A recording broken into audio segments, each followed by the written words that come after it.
The Atlanta Falcons making big moves during training camp to improve their chances in 2024. Going all in this season. Matt Judon, Justin Simmons, Vikings getting banged up, and a lot more going on around the NFL. And maybe the most important week as teams get ready for their NFL seasons. Coming up right now. NFL analyst Brian Peacock and former NFL scout Matt Williamson bring you expert NFL analysis every day in less than 30 minutes. Get an inside look at the NFL on the field and in the front office with elite breakdowns to next-level analysis and in-depth information only for the real NFL fans. This is Peacock and Williamson, and it starts now.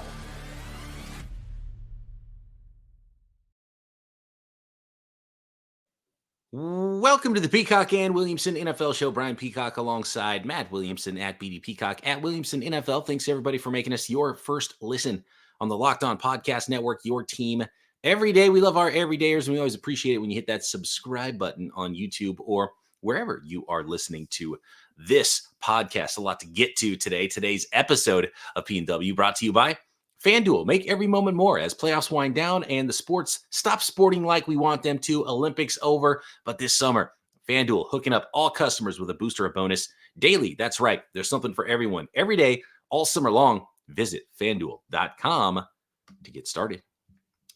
Okay. There's a lot going on this week in the NFL. Yeah. Really doing their last preparations. And I think that's sort of the theme for today's show, Matt, is this is one of the most important weeks on the NFL schedule as teams are getting ready. By the time that preseason game 2 is over and preseason game 3 is here, they want to have their depth chart set. They want to have their ducks in a row ready to start the season as their team is imagined and put together for the upcoming season. And so I want to talk about some joint practices, which you were at with Bills and Steelers today. Let's start with the Atlanta Falcons, though. They added 2 big pieces to their team, sending a 3rd-round pick to the Patriots for Matt Judon, who we've talked about was a player that we expected to get traded at some point, and he was rumored to be involved in some deals. He was in a contract dispute with the Patriots, and now he's going to be a Atlanta Falcon in 2024. And they also add to their secondary with Justin Simmons, who pairs with Bates now with a phenomenal, at least name value. And I think they still have a lot of good football left. Both those guys do at safety for the Atlanta Falcons. So it seems this Falcon team with the new coach, new quarterback, they're going all in at all positions on their football team this year. Yeah. And some of it worries me a little in that, Simmons sat out there forever. Was there something we don't know about? Judon is well into his 30s. I think he's 33, maybe he's 32, coming off an injury. Cousins, older than that, coming off an injury. 3 pretty noticeable big investments on old, semi-damaged, maybe damaged goods, that aren't cheap by any means. That are their best days behind them? We don't know. But I commend them because, frankly, the one aspect that we didn't mention is they lost their 3rd-round pick, an edge rusher, and then the next day or 2 days later went and made the Judon trade. And I was looking at it. I know they had some sacks last year, but that's like the first time in almost a decade that they weren't a horrific pass-rushing team. Like, I made the joke around here when TJ Watt won the Defensive Player of the Year award 2 years ago. He had more sacks than the Falcons. That's not okay. So they've been looking for edge pass rushers forever. They've been drafting the Ebikettis of the world and all those dudes. And we know they could have had their choice of defensive players had they not gone for the quarterback in the 1st round. But Judon's a really good player. Last we saw Simmons, really good player. Both are tough, physical. They have size. They're not finesse dome type guys.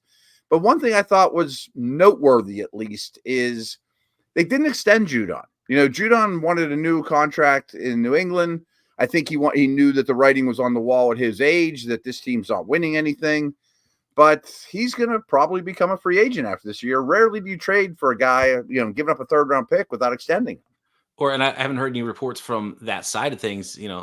It's not a Hassan Reddick situation with the Atlanta Falcons, and maybe he gets just a little bit more money this year. I don't know if we should expect a long-term deal to be done there, but for the same reason he didn't make sense for the New England Patriots is what tells me what the plan is for the Falcons. That's to compete right away, because this is a short-term answer on the edge for Matt Judon there, and you're really in a veteran safety like Simmons as well. But shaping up to be a pretty good roster this year. You got your veteran quarterback, you got a young quarterback behind him, you got tons of playmakers on offense, you got an offensive line.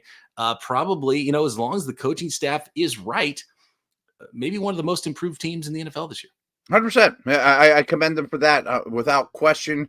I'm sure they look at their division and maybe even their conference and say, we should win this division. We should compete in the conference. And these two moves help without question. Two other nuggets I have here too is I think everyone knows I'm a big fan of DVOA and formerly Football Outsiders, their FTN fantasy. And I was looking at their projections, and they had the Falcons projected to be the 32nd defense in the league. And I could see it. I mean, it was better than that last year, but they looked at it and thought this is going to be a really bad group. And they made two big adjustments. I don't think they need much on offense. I mean, adding the Moonies of the world and those guys. And you brought up Reddick. From what I read, the Bears were also in on Judon. Might they pivot to Reddick? I mean, they could certainly use an edge rusher too. Interesting. Yeah, very interesting there. And it's also very interesting with the Falcons because, beware the team that wins the offseason too. A lot of names and it feels good, feels right. So we just got to see that now play out on the field. A lot needs to come together still for the Atlanta Falcons, but feel good about their chances in the NFC South there. Going to the North in the NFC, Matt, and when we recorded a couple days ago, we knew about the injury and the torn meniscus for JJ McCarthy. We thought it would be a mid-season return type of thing for him. Turns out it's going to be a full repair.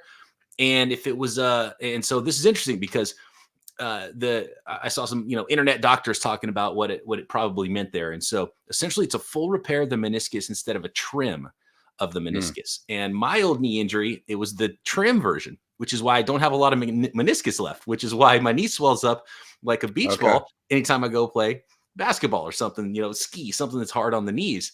And the full repair it repairs the meniscus, keeps the meniscus intact. So it's a longer recovery, but it's a better long-term recovery. So foregoing JJ McCarthy's rookie season for a better long-term prognosis and hopefully have better knees throughout his career and life. So I think, for a young player, McCarthy's age, he wasn't expected to start the season anyway as QB1, probably a smart decision, even though selfishly I wanted to see him play a little bit as a rookie.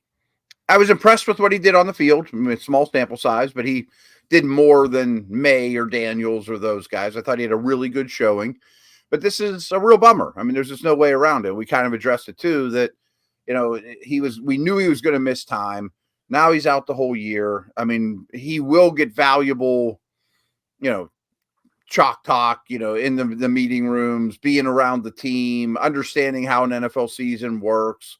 But you really wanted him to be out on the field. And, I thought his footwork needed a lot of work coming out of Michigan. And it looked better in that game, but that doesn't heal itself overnight either. Didn't mean to mention the injury thing. But now it falls to Sam Darnold. And I read a really good article by Warren Sharp about Darnold today. And it wasn't, blow your doors off stuff, but his accuracy, just completion percentage, has been below NFL average every step of the way. And he still initiates a lot of pressure and doesn't handle it particularly well. That being said, I mean, JOC, their head coach, turned Josh Dobbs into a serviceable quarterback in a day and a half or something like that. You know what I mean? So I'm interested to see how this works. It's fascinating for sure. No idea how it's going to go for the Atlanta for the Atlanta Falcons or the Minnesota Vikings, but certainly a disappointment for you. And look, actually, I want to go to my guy Luke Braun, who's the host of Locked On Vikings. Yeah. And he succinctly put it, because the Vikings have been through stuff with their quarterbacks, and he reminded everybody. So the Vikings have drafted 5 quarterbacks in the first round. 2 got career-ending knee injuries. One's career was defined by repeated injuries. The latest one got a season-ending injury in his first ever preseason game as a rookie. And the fifth one, the other guy, was Christian Ponder. So they haven't had great luck with those first-round quarterbacks in recent history. Wow, I hadn't thought of it in that light. Like Culpepper was a good player, but not all of them were horrific. His career didn't necessarily end, but his career was altered. He was never that same player he was early in his career with the Vikings. Yeah, he was a rare breed, him coming in. So I read this, and I can't confirm it, but he's the first round quarterback to get injured in the preseason ever and miss the whole year. Wow. Yeah, I mean, I can't come up with any others. I read it. I think it's true. I don't believe everything I read on the internet, but it was from somebody reputable, or I wouldn't have mentioned it, but I forget who. Last note on McCarthy, a message from him on Instagram said, "A blazing fire makes flame and brightness out of everything that is thrown into it," quoting Marcus Aurelius, and hashtag Amor Fati, which is love your fate. So can you tell that guy was coached by Jim Harbaugh, by the way? So that's what JJ McCarthy said about it. A blazing fire and flame makes brightness out of everything thrown into it. So there you go. Marcus That's where Aurelius. JJ McCarthy is right now, being thrown into the fire. I think Marcus Aurelius was in Gladiator. Yeah, that's who that was. Okay, yeah. Okay. Yeah. There we go. All right. So the Minnesota Vikings, we didn't even talk about their wide receiver, so we'll get to that next. Another injury for the Vikings. That's actually Better some good news there. finally, It looks like Jeremiah Owusu-Koramoah gets extended as Matt Milano, another linebacker in the NFL, another tough injury, and Matt's joint practice notes and why it's such an important week in the NFL this week. Next.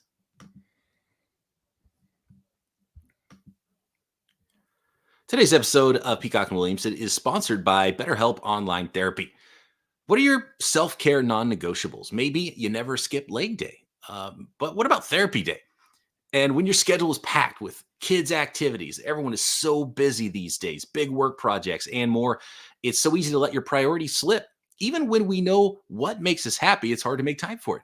But when you feel like you have no time for yourself, non-negotiables like therapy are more important than ever. If you're thinking of starting therapy, give BetterHelp a try. It's super easy. It's designed for you, designed to be flexible, entirely online, convenient, and suited to your schedule. Just fill out a brief questionnaire, get matched to a licensed therapist, and you can always switch therapists at any time at no additional charge. Never skip therapy day with BetterHelp. Visit BetterHelp.com/lockedon today. Get 10% off your first month. That's BetterHelp, HELP.com/lockedon.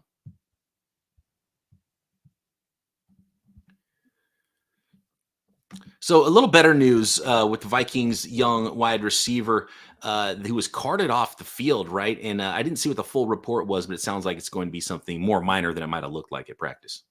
Yeah, Jordan Addison is going to be okay. I mean, so I've come to learn these things too when you're near a team every day. Carted off at practice sounds so terrible. And it could be. I mean, but from what I understand, Addison like limped off the field onto a cart and they took him somewhere. Now, usually, I mean, like at St. Vincent's where I was at this whole time, they put anybody on a cart because nothing's close by. You know what I mean? You like have to go a long way. You're not going to limp 600 yards back to the training facility. It doesn't mean you lost a limb and you couldn't get off the field and they had to bring the cart out for you necessarily. It just means that, you know, this is not a stadium with an X-ray machine right around the corner, maybe, or whatever, you know, the medical stuff. So it's easy to overreact to that, as all the reporters there should. If someone goes off on a cart with a leg injury, big deal. But so that was one good news for the Falcons. And please don't forget that Hawkinson is not going to be playing for quite some time either. So they could have been really short on pass catchers. Oh, and obviously they have the best wide receiver in the NFL right now in Justin Jefferson. Top two at least, right? Top three. Sure. If you are down on Jefferson. And after Addison's like Jalen Naylor, Tristan Jackson, Trent Sherfield, who's been on half the teams in the NFL at this point now, Brandon Powell, Lucky Jackson, who's a real person apparently. Lucky Jackson. Malik Knowles, you know, Thayer Thomas. These sound like fake, created players on Madden, right? They're not KJ Osborne or Yeah, and so it starts to get real thin real quick if Jordan Addison isn't out there, and it's just Justin Jefferson and I don't want to say nobody, but a pretty nameless group of guys, and who knows, someone will show up and you know, maybe Lucky Jackson is the next Adam Thielen. I don't know, but there's not a lot there for Sam Darnold too after Justin Jefferson right now. The only note I have on that is in all my dynasty leagues, Naylor got picked up, so I think he's the 3. Yeah, there you go. Yeah, it's more kind of a slot option, even if even if Addison is back and in there. So maybe some fantasy value for you there with Naylor. Jeremiah Owusu-Koramoah, one of the better young linebackers in the NFL. In fact, already up for a new contract. He's only 24 years old, according to Ian Rappaport. He gets a 3-year deal worth up to $39 million with $25 million guaranteed. And since he's only 24 years old, that means he'll get back to the table quickly, but be a free agent again at the age of 27. So good for him. I mean, he wasn't a first-round pick, so he's making okay money to this point, but not phenomenal money, not top 10 money like what Roquan was when he came in the league or somebody like that. Just hearing that contract, I think the Browns got a bit of a bargain because it felt low, especially with how creative every contract like breaks a record. It seems like he's like the first guy to sign recently. This the most ever by anybody. I know he's not the biggest guy, but in terms of today's NFL, there aren't many linebackers considering age that I would take over JOK to build around. I mean, I thought he'd be getting 18 million. Yeah, he might have safety size, but he gives you safety athleticism as well. He's not the biggest guy, but I think he's perfect for the modern NFL. You can move him around. He can do a lot of things. I thought he was phenomenal the times I watched him closely last year. And so, good on him. He's a good player. Yeah, and the Browns have thrown a lot of money around lately, but I think this is a really good move. Yeah.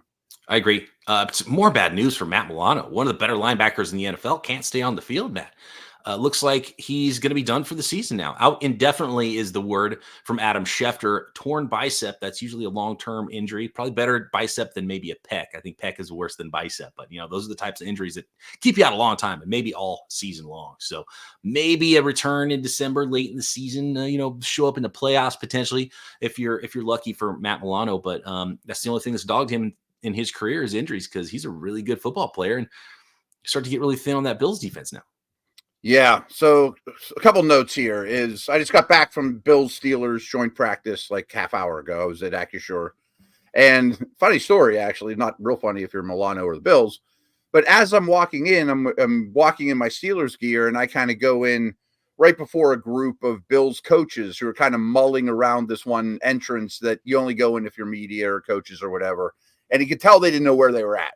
And they looked at me as if I was like I worked at the stadium, I was, not in media or whatever. And they're like, is this where I go? And I'm like, yeah, here you go. And McDermott was one of the coaches.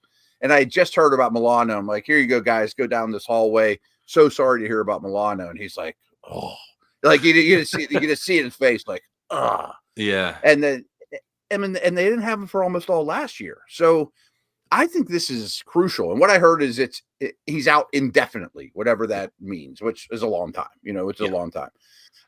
But anyway, they more than any team in the league over the McDermott era live in nickel. 2 linebackers. They had Edmonds and Milano, and they couldn't pay both, so they picked Milano. And then he gets hurt all last year. And then he gets hurt again. He's like their best and most important defensive player. And guys like Bernard are still on that team, or I forget who the 2 linebackers are. The one they drafted out of Tulane, Williams. Yeah, I've got it right now. It's pretty thin after Matt Milano. You've got Terrell Bernard, 3rd rounder in 2022. You've got Dorian Williams, who's a 3rd rounder in 2023. So back-to-back threes there. So some young talent, if they've developed. A 7th rounder in 2022, Balin Spector. You've got Adufon Olufascio, who's the 5th rounder in this year's draft in 2024, and Deion Jones as well in that group. And then there's even some more guys, undrafted guys, and Nicholas Morrow is there. He's been around the league, Philadelphia Eagles. So that's the linebacker group there. So some talent, some young talent, some athleticism, and they got to develop fast and be ready to go because their key guy is now out in Matt Milano. So the reason I brought up they play nickel so much, they play nickel more than any defense in the league, is because they need 2 every down and not, never situational type linebackers to play all the time. Like it was Edmonds and Milano. Now it's Williams and Bernard. That's not the same. They want Bowman and Willis. You know what I mean? They want Greenlaw and Warner because they want those guys to never leave the field, be able to handle any situation, versatility. And I think it gets compounded because you don't have the 2 safeties that were there for a decade too, that were also foundational guys, right up the middle where they used to be so good. Yeah, that's DeMar Hamlin now. Cole Bishop, the 2nd rounder from this year, might have a chance to start, and Taylor Rapp, not the most athletic guy, strong safety. So not what it used to be. Right, absolutely, and so it's pretty thin there, and Von Miller, do we even know what he's going to be for that team this year? So obviously the defensive side of the ball, and then, depth in the playmaking and how Keon Coleman comes around on offense. I do worry. And we I don't already love the talked corners either. Well, we already talked about this when we did the, what could derail the AFC East. And we've had so much news this week. We haven't gotten back into that series division by division, but it's actually already one of the glowing things we had talked about with the Buffalo Bills is, does Josh Allen, not only does he slip into hero mode, does he have to play hero mode because it's so necessary for them to win? And that could be, maybe not disastrous, but that's kind of what made Josh Allen great is he kind of moved away from hero ball. You still saw the big plays and all the stuff he's able to do as a dual threat guy, but being smart with the football too. And so that does worry me. It would potentially skew back, and the defense can't hold. So you got to score a lot of points, and your young receivers and that group's not quite ready for prime time yet. By the way, the corners, you got Christian Benford, you got Kyer Elam, who hasn't quite come around. I really liked him in the 22 draft, their first round pick. You got quite worked out. Yeah, Rasul Douglas, who they got from Green Bay. They've gotten a lot out of him offseason. You got Jamarcus Ingram, and you got Rasul Douglas was at the trade deadline last year, right? That's right. That's where they got him. They did, and he was decent for him. And Johnson's a good slot. Yeah, Johnson's a real good slot. But they always have 5 defensive backs on the field. Mm-hmm. I don't love the back 7 at all now. And I was worried about the safeties to begin with. They have a lot invested in D linemen, the Rousseaus of the world and Olivers and Von Miller, a lot of early picks. They better be really good up front. All right, let's talk a little bit more about joint practices, more news around the NFL next. Today's episode of Peacock and Williamson is sponsored by BetterHelp, Online Therapy, and FanDuel, America's #1 sports book. Are you feeling antsy, jonesing for some of those tasty NFL bets? Well, there's preseason games to bet on at FanDuel, and of course, tons of ways, including Week 1 regular season, other regular season games. Who's going to win the next Super Bowl? Who's going to be MVP, rookies, offensive and defensive rookies of the year, prop bets, most receiving yards, most rushing yards. There is so many ways to bet on the upcoming 2024 football season. And of course, Major League Baseball every day, motorsports, combat sports, whatever it is. And FanDuel is hooking up all customers with a boost or a bonus daily. That's right. There's something for everyone every day, all summer long at FanDuel. All you got to do is head over to FanDuel.com, start making the most out of your summer. FanDuel, official sports betting partner of Major League Baseball.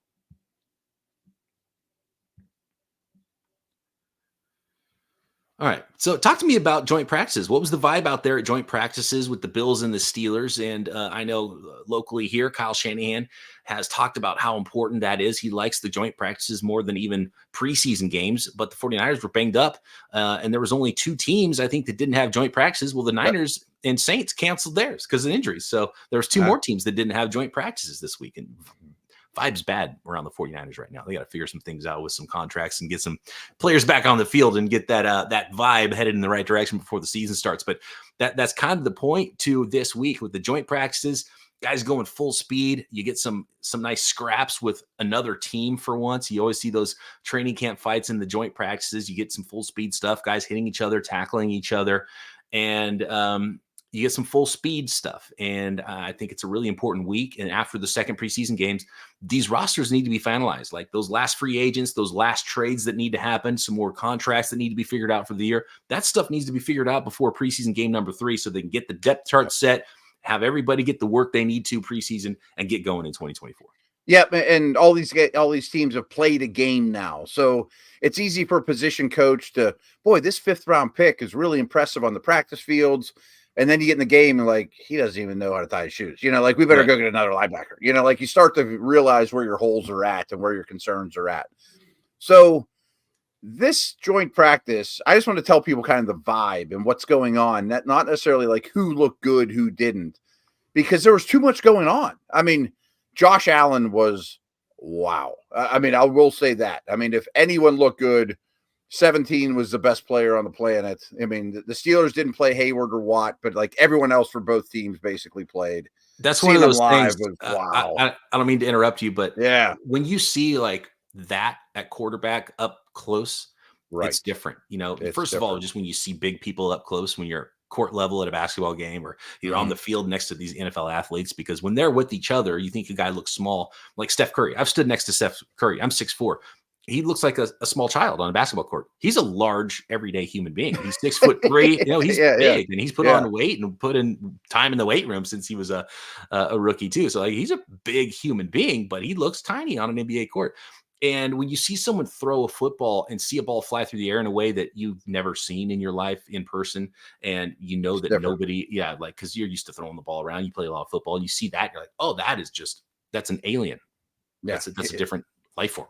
He made this sidearm weird throw that was like, no, like, wow. And he flicked the wrist, and he drove one down the seam. Was like, no, and he was great. Of course, no one's hitting these quarterbacks and all that good stuff. So I've only experienced 2 joint practices live in my life, and the last one was the Lions came to Latrobe, PA, when Stafford was the quarterback. Zeke Ansah was a star at the time. This was a long time ago, and there's 3 fields there, so. One offense never left one field. The other offense never left the other field. And they all did their own thing. And you stand it in between and you try to watch. This was 2 90-man rosters on one football field. Ooh. And it was like, I mean, there was so much happening. You couldn't keep up. Like, I would need the rewind button or the tape to really know who was good and who was bad. Like, they're playing back to back. I mean, for much of it, first off, there was less special teams than I thought. There was a big kickoff period. There was a big punt period. I thought there'd be kickoff stuff galore, and no one did anything snazzy. It was all the exact same, what's turning into kind of a boring kickoff rule. I didn't like it from the first preseason week, that's for sure. And even the big plays weren't that exciting because it was just one screw up and all of a sudden they're off, and that's not fun either. Right. And even all these kickoffs, it's like, well, it looks like you'd have got tackled at the 28 or 29 again. Yeah. Okay. Well, that's not real. We'll see. But anyways, I thought there'd be a lot more teams. The only 4 quarterbacks I think that did anything were Wilson, Fields, Allen, and Trubisky. So you're not dipping into the third stringers. I mean, these were really, really valuable reps, is my point. I saw a funny tweet as practices were going on. It said, Mitch Trubisky completes a pass to George Pickens. George Pickens, though, was standing on the sideline. And I was like, wait a second. Trubisky's not a Steeler anymore. He's like, oh, yeah, he's on the Bills. So he missed so bad he hit a guy from the other team on the sideline that was his old receiver. So I thought could have been true. So, like, for example, there's 90 human beings on the field at once during stretch and things like that. So at one point, between the 40s, there were all the big guys doing one-on-one drills, which was awesome. And I will tell you, every rep was way more intense than they were in Latrobe, than they will be next week in practice. There were some skirmishes and a couple hands were thrown here and there. But anyway, at one point there was all the O-line and D-line, 2 different drills going on between the 40s. And then 40 to goal line was 7-on-7s going the opposite direction. So there was 4 awesome drills going on at once that were high intensity. And I'm just trying to keep up. I mean, a lot happened. And I even said this, I do a local, for DK Pittsburgh Sports, a local like 10-minute podcast a day. And I basically said at the end, I think today was more valuable to the Bills and Steelers than probably their game will be. And I'll get to that in a minute. And definitely more so than 3 or 4 practices in training camp. I mean, there was so much going on of good reps versus good. Like I said, Broderick Jones is blocking Von Miller. Like, that's great for a young lineman. I don't get to block that guy very often. And the reason I think it's more important, maybe more valuable than a game, is they finished with a big 2-minute session. So they put 61 seconds on the clock. You have to stop them from scoring a touchdown. They have a 1 timeout in their bag or whatever. And they just run it live, everything up until tackling. Steelers end up scoring, which I thought was questionable because they couldn't tackle Fields and he got in. Whatever. The Bills got stopped. But the beauty is Allen, Trubisky, Wilson, Fields all got to run a 2-minute drill. Like, the chances of them being able to run a 2-minute drill in the game is like slim and none. None of them are going to be at the end of the game. Maybe one of them get a shot at the end of the half. You know what I mean? So all the situational stuff was really valuable. There you go. Yep. Preseason week number 2 upcoming. We will continue our series of what could derail teams around the NFL division by division. Of course, all the latest news right here on Peacock and Williamson every single day here on the Locked On Podcast Network. Make sure you're subscribed on YouTube and everywhere you listen to your podcasts. And for your second listen, check out any of the 200 podcasts here on the network, including Locked On Fantasy Football. Get ready for your fantasy drafts. Locked On Dynasty, featuring Matt Williamson once a week there on the Locked On Dynasty program as well. And so much more. Your team and your sport is covered right here at Locked On. Matt and I back tomorrow right here. Peacock and Williamson.